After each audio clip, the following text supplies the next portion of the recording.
Shalom jemaat yang dikasihi Tuhan. Pagi hari ini kita kembali akan merenungkan satu bagian firman Tuhan di dalam rangka Paskah. Kita membaca dari Lukas 24 ayat 1 hingga ayat 6. Saya bacakan bagi saudara. Tetapi pagi-pagi benar pada hari pertama minggu itu, mereka pergi ke kubur membawa rempah-rempah yang telah disediakan mereka. Mereka mendapati batu sudah terguling dari kubur itu dan setelah masuk mereka tidak menemukan mayat Tuhan Yesus. Sementara mereka berdiri termangu-mangu karena hal itu, tiba-tiba ada dua orang berdiri dekat mereka, memakai pakaian yang berkilau-kilauan. Mereka sangat ketakutan dan menundukkan kepala, tetapi kedua orang itu berkata kepada mereka, "Mengapa kamu mencari dia yang hidup di antara orang yang mati? Ia tidak ada di sini, ia telah bangkit.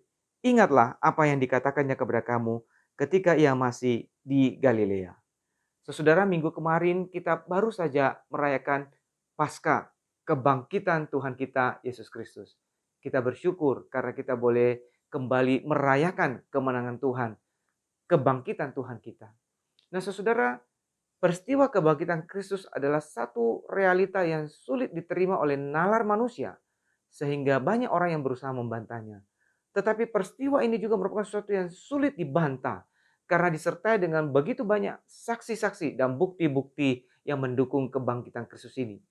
Saudara, para murid dan begitu banyak jumlahnya. Bahkan firman Tuhan katakan mendekati 500 orang yang menyaksikan kebangkitan Kristus. Dan mereka semua rela memberikan nyawa mereka mati demi satu kesaksian bahwa mereka sungguh menyaksikan kebangkitan Kristus. Saudara, di antara para saksi itu adalah sekelompok murid wanita yang datang ke kubur Yesus pada minggu pagi. Mereka sesungguhnya datang pada pagi hari itu untuk membawa rempah-rempah, untuk merempahi jenazah tubuh guru mereka yang mereka pikir masih ada dalam kubur. Tapi pada saat itu mereka tidak bertemu dengan jenazah Tuhan mereka, guru mereka, dan mereka justru bertemu dengan dua orang malaikat. Lalu saudara, malaikat itu menegur mereka dengan berkata, "Mengapa engkau mencari yang hidup di antara yang mati? Ia tidak ada di sini karena dia sudah bangkit." Saudara, perkataan malaikat ini menegur kedua atau beberapa murid wanita ini dan menyadarkan mereka bahwa mereka telah keliru berpikir bahwa guru mereka ada di dalam kubur tersebut. Nah, saudara, kemudian teguran ini menyadarkan mereka dan membangkitkan dorongan dalam diri mereka untuk pergi bersama-sama dengan murid-murid yang lain dan mencitrakan kebangkitan Tuhan ini sebagaimana yang dikatakan oleh para malaikat. Nah, saudara, kita melihat bahwa peristiwa kebangkitan Kristus ini sungguh merupakan suatu peristiwa membawa sukacita bagi para murid-murid, ya. Dan mereka bukan saja mendengar kesaksian dari para murid wanita ini, tapi Tuhan Yesus sendiri hadir di tengah-tengah mereka, menampakkan diri secara berkali-kali untuk menyatakan kebangkitannya di antara murid-muridnya. Saudara, kita bersyukur karena Tuhan sudah bangkit. Kebangkitannya dari kematian menyatakan bahwa dia sudah menang atas maut dan memberikan kepada kita pengharapan dan hidup yang kekal. Saudara, kalau kita mengingat kembali bagaimana murid-murid wanita tadi ketika mereka datang ke kubur Yesus, mereka tentu datang dengan hati yang sedih, dengan hati yang putus asa karena mereka berpikir guru mereka sudah mati. Saudara, saat ini dalam kehidupan kita, seringkali kita pun juga mempunyai sikap seperti itu.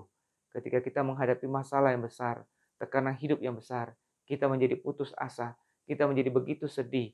Seolah-olah Tuhan tidak hadir dalam kehidupan kita. Seolah-olah dia belum bangkit dan dia tidak sanggup menolong kita. Nah, saudara, tapi firman Tuhan menegur para wanita itu dengan perkataan, "Mengapa engkau mencari yang hidup di antara yang mati?" Artinya, mengapa engkau begitu berputus asa dan tidak melihat pengharapan di dalam kebangkitan Tuhan. Nah, saudara, biarlah pada saat kita menghadapi situasi yang mungkin membuat kita tertekan, sedih, putus asa, ingatlah, Tuhan sudah bangkit.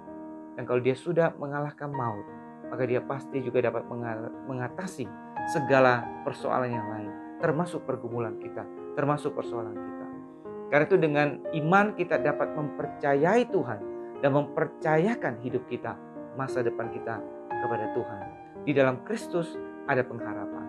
Di dalam kebangkitannya ada sukacita. Kiranya Tuhan memberkati kita. Selamat Paskah, Tuhan sudah bangkit. Amin.